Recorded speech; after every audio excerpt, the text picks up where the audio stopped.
Gusto mo bang maging viral? Bibigyan kita ng 4 na tips kung paano mabilis kang magiging viral. Una, gumawa ka ng content na kahihiyan.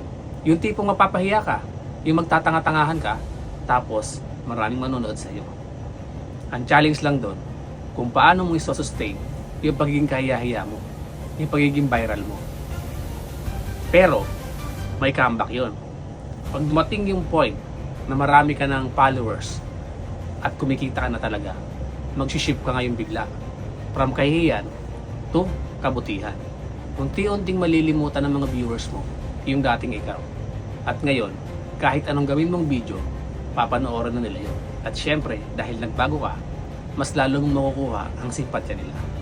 Number 2, gumawa ka ng kalokohan. Napakadaming gumagawa ng kalokohan ngayon, pero viral na viral. Kasi gustong-gusto ng tao yun, mga kaibigan. Dahil doon sila sumasaya sa mga kalokohan na yun. Ano nga lang yung magiging impact sa'yo nun? Magiging tingin sa'yo, malokong tao ka, maloko kang content creator. Pero ganun din, meron din comeback yun. Pag marami ka ng followers, ganun ulit ang gawin mo. Mag-shift ka from kalokohan to kabutihan. Magiging hero ka pa ngayon, at syempre, mas dadami pa yung followers mo. Diba? Number 3, gumawa ka ng content na kabastusan. Napakarami guys nating nakikita sa social media, lalo na yung ibang babae na halos magpakita na ng kaluluwa. Aminin mo natin o hindi, nangyayari po talaga yan. And napakasama lang tingnan dahil syempre may mga minor tayo na nakakita. Kahit naman alis sa tatlong ito guys, parang negative lagi. Parang tatamaan lagi yung mga minors natin. Nagkakaroon sila ng mga iba-ibang idea. Pero dahil nga gusto natin maging viral, gagawin natin yun kahit mayroong masamang epekto sa mga kabataan. Ganon din ulit yun mga kaibigan. Pag marami ka ng followers, shift ka from kabastusan to kabutihan. At syempre gustong-gusto ng tao yung nagbabago.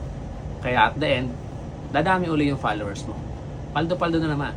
Pang-4, ito yung pinaka-shortcut na laging panalo. Ibabash ka, pero mas marami kang magiging kampe. Yung poverty porn.